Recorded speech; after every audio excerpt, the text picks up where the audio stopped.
prophecy, right? If you believe it hard enough, then it becomes true for you and it is useful for you. Actually, this usefulness he brought in as well. Now the thing is, that doesn't guarantee in any way that you actually arrive at a true statement. It just doesn't work. And so the only thing in order to find out whether something is true or not is to test it. Okay, so your will to believe, that sounds great, but I would rather, so Peirce actually responded later to James by saying, well, he preferred the will to learn. And I would add to it the will to doubt, or the will to experiment. Right? Mr. Gurney? Well, Martin, didn't you call yourself a naturalist, a pragmatist? A pragmatic naturalist. A pragmatic naturalist? It seems to me that sort of cuts both ways. It seems to me that if you justify your claims by the fact that they work, and first of all, as a philosopher, I say, what does it mean to say something works? I mean, I can think of propaganda being very successful in working and getting convince people of something that's not true, including religious propaganda. So I would be very careful of trying to justify my beliefs, including scientific beliefs, based upon pragmatic considerations. Secondly, I would say with respect to James, while I'm not a pragmatist, I disagree with him. It is interesting how he, in his varieties of religious experience, points out that most people have had religious experiences. I don't think we can just dismiss that and say that doesn't count as evidence. Now, of course, that requires much more elaboration and goes beyond the scope of this debate, but I think that's something that has to be considered. I would argue I've had religious experiences, and for somebody to tell me I haven't, on what grounds? Are you appealing on a priori considerations? Well, you have experiences, but how can you be sure that they are of God? I mean, there could be all kinds of delusions. But the same way I can test them, the same way I can test my empirical experiences. Oh, okay. Like, for example, I see a stick in the water and it appears to be crooked. Yeah, Well, so do I just dismiss all empirical experiences? Let's move on to the next question. Okay. Sorry. You're right. You have 25 more minutes. So, in the green?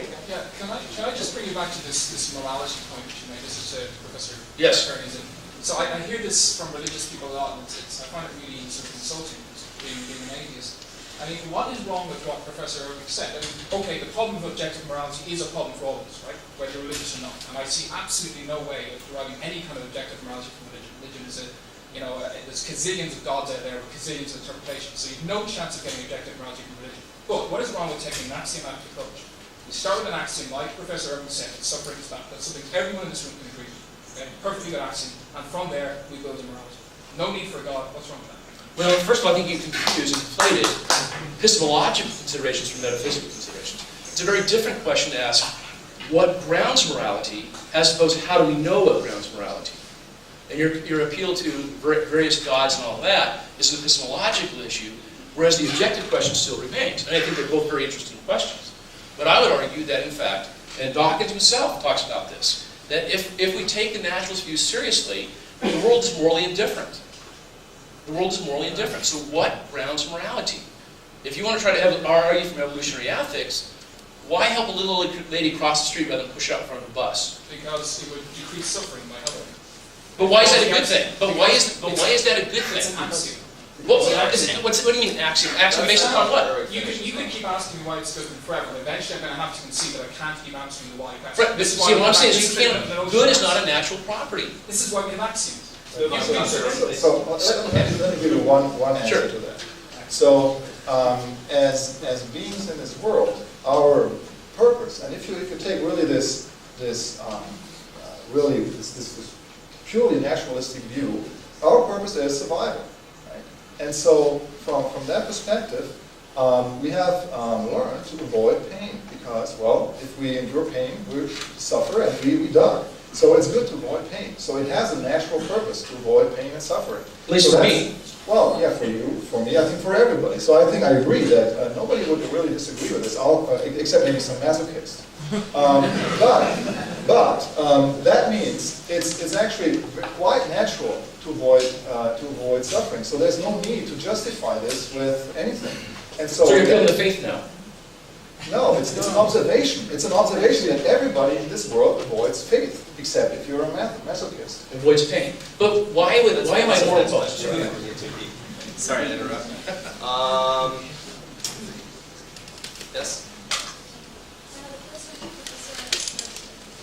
You said that practical success of science is something that makes us trust on science. Yes. But what about many scientific theories during the history of science that were working practically very well for a long time, and then at the end it turned out that they were wrong? For example, phlogiston theory of chemistry, or caloric theory of heat, or ether theory in physics. They were working very well for a long time, even for a century. But at the end it turned out that they were not trustworthy. Right. Well, what you are talking to is something that I've mentioned actually in my rebuttal, is that science evolves, absolutely. And we have certain theories that explain certain phenomena to a certain degree, and they are superseded by better theories that work better, or that explain things in a different way. Maybe more, they're more succinct, more parsimonious. So, for example, Newton's theory of motion and so on and so forth. That works pretty well for objects of our size and so on and so forth, and that are not moving at light speed. But then Einstein's relativity theory, well, superseded it. But that doesn't mean that science is wrong or science doesn't work. Actually, I think it demonstrates that science does work. Every theory is preliminary to a certain degree, and it works to a certain degree. And it works until it is replaced by a better theory. I don't see what's wrong with that, and why is that an argument against science? Well, notice he keeps appealing to better, and he keeps jumping back and forth between better and what works. Right. I would argue that being better isn't necessarily what works. Being better is what is how the world is. I say, or explains better. Right, and I would appeal to some objective considerations rather than pragmatic considerations. And like your example in terms of phlogiston. The fact is that when you look at the history of science, scientific theories have come and gone. And of course, it's a big debate in philosophy of science whether there's actually such thing as a science. It's called scientific progress. I hold the view that there is, but still, but based upon what standards? You have to help yourself to non-empirical considerations. So once again, I would argue that when you look at the history of science and philosophy of science, it helps itself to a number of philosophical considerations that are not strictly empirical and cannot be explained by way of philosophical naturalism. All right, next question. Yes, in the middle there. Okay, I wanted to say very briefly before my question on the subject of the objective secular ethics. Good book I found is Universally Preferable Behavior by Stefan Molyneux, if people want to check that out.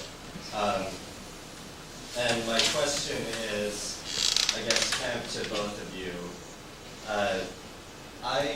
Epistemologically, I accept that truth is determined by that which conforms to logic and empiricism. In this debate, I've heard us often refer consistently to logic and empiricism to try to convince each other. So based just purely off what we've been demonstrating in this debate as to what we accept as means for determining truth from falsehood, what means are there beyond logic and empiricism? First of all, I would argue that if we only have logic and empiricism, then the natural result will be what's called moral subjectivism or emotivism. How does that follow? Well, because what are values? Well, again, I said to reference at the very beginning, I have a book I found to be... Right, but I'm saying, okay, I haven't read the book, so I can't zoom I in. can't go in to explain a whole book. Well, I'm not asking you to. What I'm saying, though, is if you look at moral philosophy, most people who are committed to strict empiricism and logic, that's not sufficient to account for morality. That's why evolutionary ethics has developed, because moral subjectivism and emotivism has a number of problems. So I would argue that what are values? If you can we empirically verify? Can we see values? Can we empirically test values? I would claim we can't. If you can show me through logic and empiricism that morality is subjective, I'll believe you, because, like I said, the epistemology is logic. Well, that's the natural result. That's why J.L. Mackie is this moral subjectivist. Dr. Erwig, please respond. I think we have answered this already. I mean, if you base morality or if you take suffering or avoidance of suffering as an axiom, as this gentleman said, I think you can develop a perfectly fine morality without any reference to a universal lawgiver or a God. All right, next question. How You made a statement, Michael, that God is not a sense-perceptible being. Well, if that's the case, then there's no way you can ever hear from God. Well, in general, in terms of his nature. Uh-huh. Right. I would That's qualify right. that with that God has manifested himself in sense-perceptible ways. But God, in terms of his nature, is not sense-perceptible, since he's not physical. Well, I think that's an interesting point you're making there. And I think the question is excellent. If God is not perceptible, if God does not interact with this world, well, then we can know whether he is there or not, right? Right, that's why we need revelation, right. Well, but revelation happens in your brain. No, I would say that it actually happens in space, time, and history. Space, time, and history. Sure, I would take, for example, the resurrection of Jesus. I think that happened in space, time, and history. Well, and it is verified through Whoa. history. How do we know about that? We know by testimony of some people, right? Sure. So the same way that we know Abraham Lincoln Well, existed, they right? have to get to know this revelation, right? It has to happen in their brain. They have to get this notion, oh, there's Jesus, he arose from the dead. Well, it has to be more than just in their brain, right? But No, otherwise it's not it right. has to be in their brain. Otherwise, they can't say it to other people. If I say something, then it is something, it's a thought that I have in my mind. Right, but my sense perception of you right now is in my brain too, right? Yes. So how does that any different than somebody claiming to have seen the risen Jesus? Well, it's not. That's what Okay, I'm saying. so You say then how does that- revelation is so how does that- nonsense perception. And that is the No. contradiction there. My claim is that God in his nature is not sense perceptible. That's what requires revelation. So we have instances of revelation. Take, for example, the resurrection of Jesus. My argument is that happened in space, time, and history, and that was sense perceptible. You see in the Gospels, for example, the claim is that they actually touched Jesus. They had a physical experience. Thanks, guys. Professor Gurney, millions of adults have faith, have trust that there is a supreme being, a God. Millions of children have faith and trust that there's a Santa Claus. There is no direct sense perception that the children do not see Santa physically put the presents under their tree, but they go to bed one night, they come back the next morning, and there are presents there, and they have faith that that is what occurred. They also have the benefit of being told by television and by seeing Santa at the mall and so forth. They have all sorts of additional evidence that Santa exists. In what way is God a superior faith object than Santa? Well, if our evidential basis was the same as for Santa Claus, we'd be in trouble, wouldn't we? But as millions of believers who claim to have experiences with God would say, they have good reasons, there's evidence that goes beyond just mere wish. So just the fact children that, have direct evidence. well, see, the problem is you're assuming that what they share in common is sufficient to account for religious belief. What I'm saying is, it's not just mere wish. In fact, I would argue that there are a lot of things about God that a lot of us probably don't wish.